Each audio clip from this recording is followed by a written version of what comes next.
श्रुतो मामा के घर में उस शाम का माहौल इतना भारी था कि जैसे पूरा आकाश आहाना के दुख को देखकर थम गया हो। आहाना जितना खुद को संभालने की कोशिश करती, उसकी आंखें उतनी ही नम हो जाती और आखिरकार वह मामा के सामने टूट गई। वह रोते हुए बोली कि उसने तलाक के पेपर पर साइन तो कर दिए, लेकिन दिल आज भी उसी के पास है जिसके साथ उसने 7 फेरे लिए थे, अर्जुन। वह कहती है कि प्यार तो आज भी उतना ही है, बस हालात ऐसे बने कि उसे दिल पर पत्थर रखकर वह सब करना पड़ा। श्रुतो मामा भी उसके दर्द को देखकर खुद को रोक नहीं पाए और उन्होंने उसे सांत्वना देते हुए कहा कि असली समस्या प्यार की नहीं, बल्कि चोट की है। दोनों एक दूसरे से दूर हैं, लेकिन दोनों के दिल में एक ही तूफान चल रहा है। वहीं दूसरी तरफ अर्जुन के घर में भी वैसा ही उदासी भरा माहौल था। बाहर से वह खुद को मजबूत दिखाने की कोशिश कर रहा था, लेकिन अंदर से वह हर पल टूट रहा था। जब दुर्गा देवी उसके कमरे में पहुंची और उससे पूछा कि क्या वह सच में ठीक है, अर्जुन ने पहले खूब अकड़ दिखाई।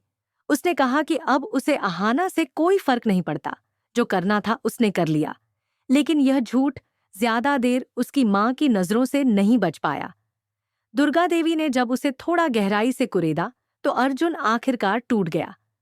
वह मां की गोद में सिर रखकर फूट फूट कर रो पड़ा और माना कि वह आज भी आहाना से उतना ही प्यार करता है। बस इंतजार कर रहा था कि वह एक बार सॉरी बोल दे, एक बार उसे खुद बुला ले। दुर्गा देवी ने उसके आंसू पोंछते हुए समझाया कि कई बार एक छोटा सा माफ कर दो, बड़ा रिश्ता बचा लेता है। उसी रात जब श्रुतो मामा और दुर्गा देवी एक दूसरे से फोन पर बात कर रहे थे, तो दोनों ने महसूस किया कि उनके बच्चे दिल से एक दूसरे को चाहते हैं, बस झुकना नहीं चाहते। श्रुतो मामा ने एक अहम सवाल उठाया, ये दूरियां आखिर शुरू कैसे हुई? क्या घर में कोई तीसरा है जो इस प्यार के बीच जहर घोल रहा है?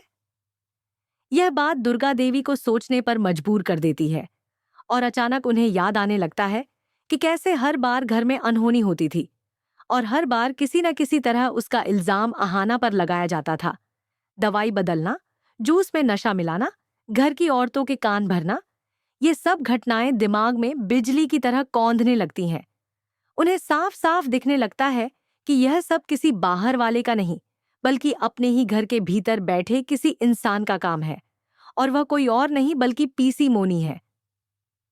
अगले ही दिन सुबह जब पीसी मोनी अपने कमरे में अपने बेटे पोल्टू से धीरे धीरे बातें कर रही थी, तो दुर्गा देवी वहीं से गुजर रही थी। उन्हें कुछ शब्द सुनाई दिए और वह दबे पांव दरवाजे के पास जाकर खड़ी हो गई। पीसी मोनी कह रही थी कि बस एक बार मुनमुन इस घर की बहू बन जाए, फिर दुर्गा भाभी को कोने में फेंक देंगी और पूरे घर की तिजोरी और ताकत अपने हाथ में कर लेंगी। यह सुनते ही दुर्गा देवी के पैरों तले जमीन खिसक गई।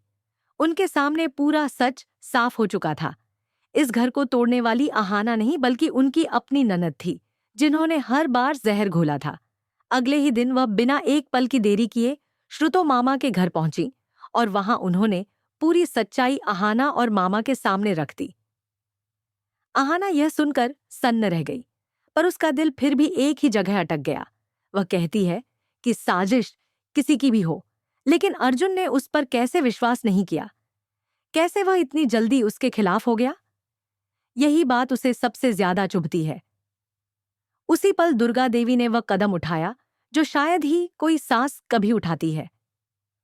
उन्होंने आहाना के सामने हाथ जोड़ दिए और कहा कि वह अर्जुन की तरफ से माफी मांगती है, क्योंकि वह कच्चा है, नादान है और उसने गुस्से में गलत फैसला ले लिया। उन्होंने वचन दिया कि अगर आगे कभी अर्जुन ने उसे दुख पहुंचाया तो वह अपने हाथों से उसे घर से निकाल देंगी, लेकिन आहाना को कभी नहीं जाने देंगी। उनकी इस सच्चाई और विनम्रता ने आहाना का दिल पिघला दिया। श्रुतो मामा ने भी समझाया कि कभी-कभी एक कदम पीछे हटना इंसान को छोटा नहीं बल्कि बड़ा बना देता है और रिश्तों को बचाता है। आखिरकार आहाना ने जिद छोड़ दी और फिर तीनों ने मिलकर एक ऐसा प्लान बनाया जो पूरे घर को हिलाने वाला था। प्लान बिल्कुल सीधा था, अर्जुन के लिए एक नई दुल्हन ढूंढने का नाटक। दुर्गा देवी ने घर लौटकर सबके सामने घोषणा कर दी कि उन्होंने अर्जुन के लिए लड़की ढूंढ ली है, बहुत संस्कारी है और शादी में हमेशा घूंघट में बैठेगी। यह सुनकर पीसी मोनी के चेहरे पर पड़ने वाली शिकन साफ दिख रही थी, क्योंकि उनका मुनमुन वाला प्लान वहीं खत्म हो गया था। अर्जुन ने भी मां के कहने पर शादी के लिए हाँ कर दी, लेकिन उसका मन बिल्कुल टूटा हुआ था। शादी का दिन आया, मंडप सज गया, शहनाई बजने लगी। दुल्हन लाल जोड़े में घूंघट ओढ़े बैठी थी और अर्जुन बुझी आंखों से फेरे ले रहा था। 7 फेरे पूरे हुए, विदाई हुई और रात को जब अर्जुन सुहागरात के कमरे में पहुंचा तो उसने दुल्हन से कहा कि उसने मां की खुशी के लिए शादी तो कर ली, लेकिन वह अपनी पहली पत्नी को कभी नहीं भूल पाएगा। और जैसे ही उसने घूंघट उठाया, उसके पैरों तले जमीन खिसक गई। सामने आहाना थी। अर्जुन की आवाज कांप गई और वह बस इतना कह पाया, तू। लेकिन उससे पहले कि वह कुछ कहता, आहाना ने उसके होठों पर उंगली रखकर कहा कि वह भी गलत थी और वह सॉरी कहने आई है। उस पल दोनों एक दूसरे के गले लगकर फूट पड़े। सारी गलत फहमियां आंसुओं में बह गईं। सुबह जब दोनों साथ नीचे आए तो घर की बहुएं खुशी से तालियां बजाने लगीं, लेकिन पीसी मोनी और पोल्टू के चेहरे देखने लायक थे। अब आहाना वापस आ चुकी थी, पहले से ज्यादा मजबूत, ज्यादा समझदार और पूरे परिवार के समर्थन के साथ। और उसने मन ही मन ठान लिया था कि अब पीसी मोनी के हर पाप का हिसाब होगा, एक एक करके। लेकिन सवाल यह है कि पीसी मोनी अब क्या नया खेल खेलने वाली है?